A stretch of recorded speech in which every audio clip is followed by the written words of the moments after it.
বিসর্জন হবে প্রতিবার।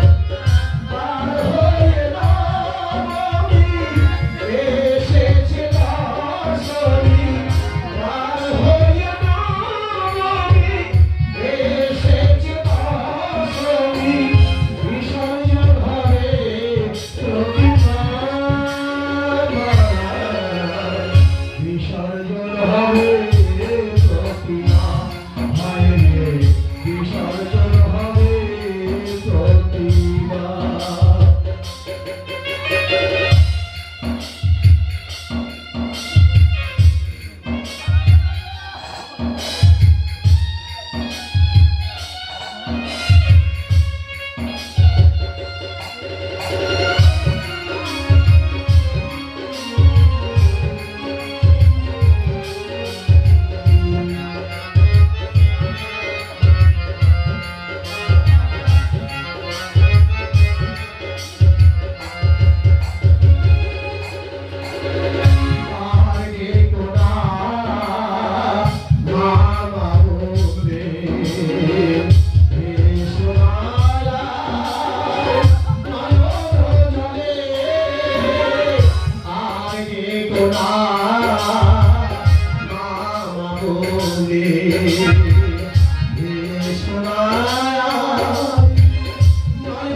বিসর্জন হবে প্রতিবার, হায় রে বিসর্জন হবে প্রতিবার।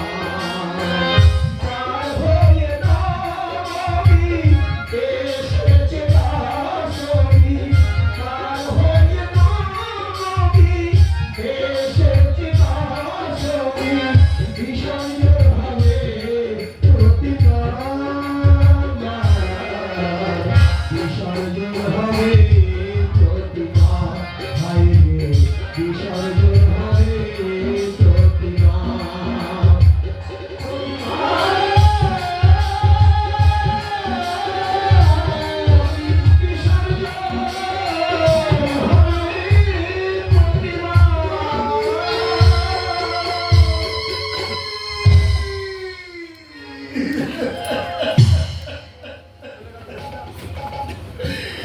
চলে গেল গো পিতা,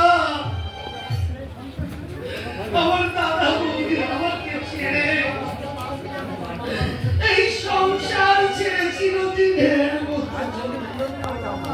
আমি জানতাম ও একদিন চলে যাবে, আমার পাঁজর ভেঙে দিয়ে চলে গেল, আমার পাঁজর গুঁড়ো করে দিয়ে চলে গেল। আমি এখন কি দিয়ে অনেক আঘাত মুখে নিয়ে এনেছে আমি তো ছিল ভিক্ষে না নিয়ে চলে যাচ্ছে যে? ভিক্ষে যার আপনি ভিক্ষে নিতাম সেই যখন এই বাড়ি থেকে চলে গেল, আমি কোনোদিন আমি ভিক্ষে নিতে আসবো না, কোনোদিন না, কোনোদিন না, কোনোদিন।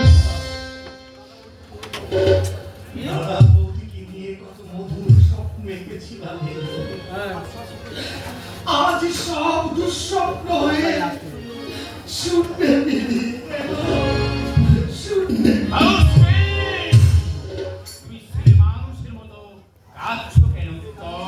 এই কান্নার শেষ হয়তো কোনোদিন হবে না কমল বাবু। উত্তম, ভয় নেই কমল বাবু, তোমার এই হতভাগ্য বোনাইয়ের চোখের পাতা দুটো হয়তো সারা জীবন ভেজা থাকবে, কিন্তু তোমার বোনের চোখের হাসি কোনোদিন ফুরবে না।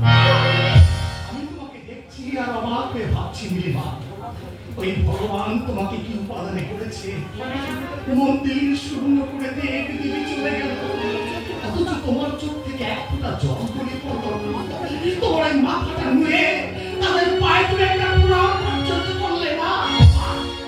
বারে পাশালি বাপ, অশেষ অশেষ ধন্যবাদ তোমাকে। হয়ে গেছে আমার প্রণাম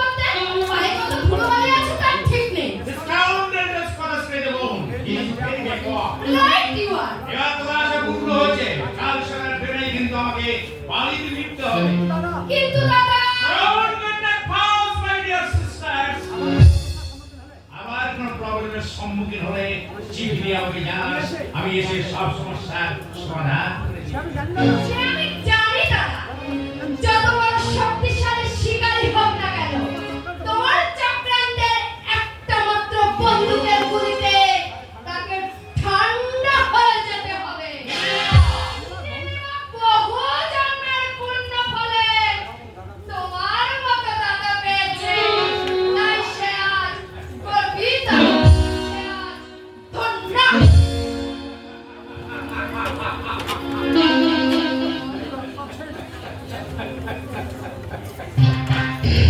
একদম শেষ। আমি তোমাকে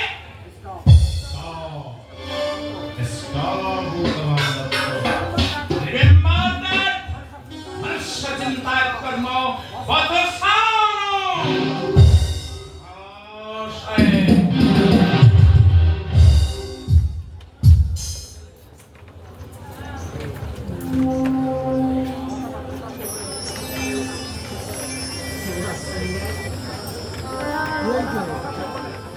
কথাটা প্রকাশ হয়ে পড়লে মুখ দেখানো ভার হয়ে পড়বে। তার চেয়ে তোর নবজাতককে তুই আমার হাতে তুলে দে, আমি রাতের অন্ধকারে কোনো অনাথ আশ্রমের বারান্দায় ফেলে আসার ব্যবস্থা করি। না, না বাপি, না। আমার পাপের ফসল হয়ে ও এই পৃথিবীতে এসেছে বাপি। ওর তো কোনো অপরাধ নেই বাপি। তবে কেন, তবে কেন, কেন মায়ের কোল থেকে ওকে তুমি ছিনিয়ে নিতে চাচ্ছ বাপি? যাকে ঘিরে তোর জীবনটা আজ নষ্ট হতে চলেছে, যার জন্য আমার বংশ মর্যাদা আজ ক্ষুণ্ণ হতে চলেছে। তার জন্যে তো দায়ী আমি বাপি। আমাকে তুমি যা খুশি সাজা দাও, তবু আমার এই নারী ছেঁড়া সম্পদকে আমি কোল ছাড়া করতে পারবো না বাপি। দিবি না তাহলে? না, এই কি তোর শেষ কথা? হ্যাঁ বাপি। তাহলে আমারও শেষ কথা তো শুনে রাখ। আগামীকাল সূর্য উদয়ের পূর্বে তোর মুখ যেন এই বাড়িতে আমাকে দেখতে না হয়। আজ রাতে তোর ছেলেকে নিয়ে তুই কোথায় যাবো বাপি? এই অবস্থায় আমি কোথায় যাবো? দুর্বল শরীর, আমি দাঁড়াতে পর্যন্ত পারছি না। তাই তো এসব আমি কি বলছি? না মা, না, আমার ছেলে তুই কোথাও যাস রে বা? বাপি, দুর্বল শরীর নিয়ে আর তুই দাঁড়িয়ে থাকিস রে? যা ঘরের ভিতর যে শুয়ে পড়ে যা। আমি একটু বেরোচ্ছি। আমার ফিরতে একটু রাত হতে পারে। তুই যেন আমার জন্য চিন্তা করিস না মা, চিন্তা করিস না। কিন্তু কোথায় যাবে বাপি? এমন ভর সন্ধ্যাবেলায় তো বাপি কখনো বাড়ির বাইরে হয় না। কয়েকটা ঘুম ডালতে বেরিয়ে গেছে আমি সব জানি। আজ রাতে কয়েকটা কুন্ডা দিয়ে ছেলেটাকে তোমার কোল থেকে সরিয়ে দেবে। তুই কি বলছো নীলুদা? তাহলে তাহলে এখন আমি কি করবো নীলুদা? কোলকে যদি বাঁচিয়ে রাখতে চাও, এই সুযোগে এখান থেকে তুমি পালিয়ে যাও। চলে যাবো। কিন্তু কিন্তু এই অবস্থায় আমি কোথায় যাব? আরে কার সঙ্গে আমি যাব নীলুদা? তোমার দাদার সঙ্গে যেটা করতে আসে সকালে বাজারে নীলুদার মুখে সব কথা আমি শুনেছি। একটু দাদার উপযুক্ত কর্তব্য করতে আমি ছুটে এসেছি। এবং চন্দনদা, তুমি যদি রাজি থাকো, আমি হাসি মুখে তোমার আর তোমার ছেলের দায়িত্ব আমি নেব। তুমি তোমার বাড়িতে নিয়ে যাবে চন্দন বাবু? বাবা তেজ্য পুত্র আমি নীলুদা, ঘর বাড়িতে আমার কিছু নেই। তাহলে তোমরা থাকবে কোথায়? তোমাদের চলবে কি করে? অসংখ্য সর্বহারা দল যেখানে থাকে তাদের চলছি কেমন করে? প্রয়োজন আমি রিক্সা টানবো, আমি মদ বইব। ভগবানের দুধ দিতে এসে দিদিরা, আর দেরি করো না, আর দেরি করো না। কথা এসে বললে মহা অনর্থ হয়ে যাবে। বেশ, তবে যাই হোক নীলুদা, ভগবানের নাম নিয়ে আমি আমার দাদার সঙ্গে অজানার পথে পাড়ি দিচ্ছি। নীলুদা, তুমি আমাকে একটু পায়ের ধুলো দাও নীলুদা, আমাকে একটু পায়ের ধুলো দাও। সামান্য বৃত্ত হবে, চাকরিটাই শুধু তোমার বৃত্তের নীলুদা, দিদিভাই। কিন্তু হৃদয়টা তোমার দেবতা। ভগবান, আমার দিদিভাইকে তুমি রক্ষা করো ভগবান, আমার দিদিভাইকে তুমি রক্ষা করো।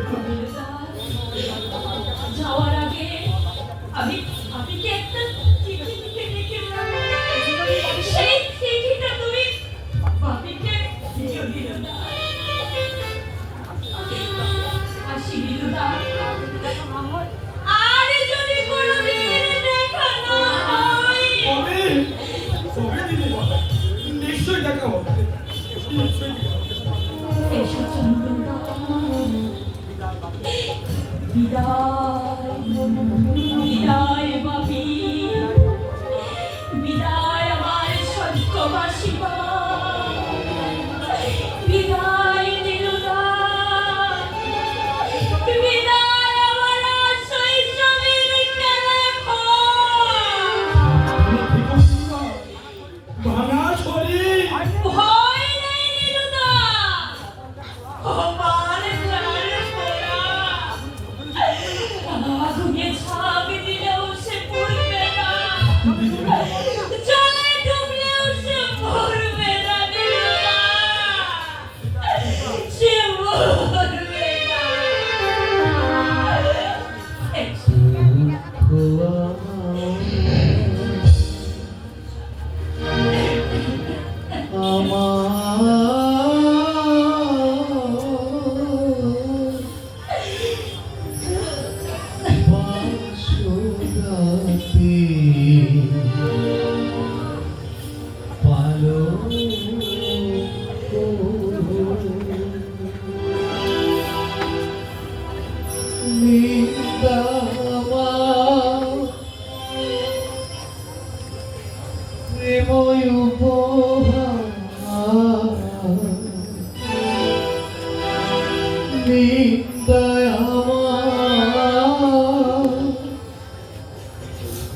প্রেময় উপহার,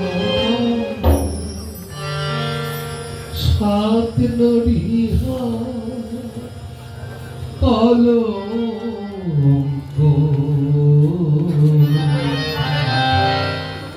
দুঃখ আমার বাসরাতে ভালো।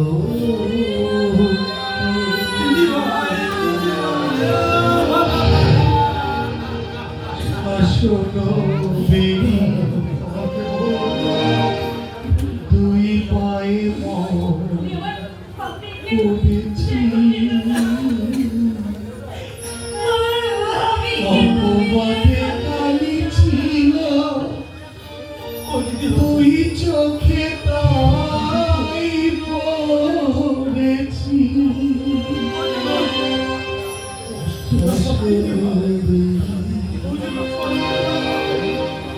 দুই মায়ে করেছি,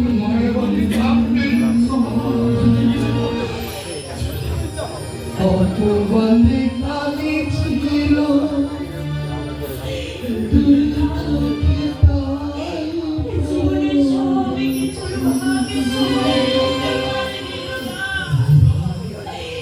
কিন্তু এই কপালের লেখা কপালে লেখা, এখন বসন হয়ে কপালে লেখা, এখন বসন হয়ে জড়িয়ে আছে। কি বলে তাই হচ্ছে বড় হচ্ছে চলো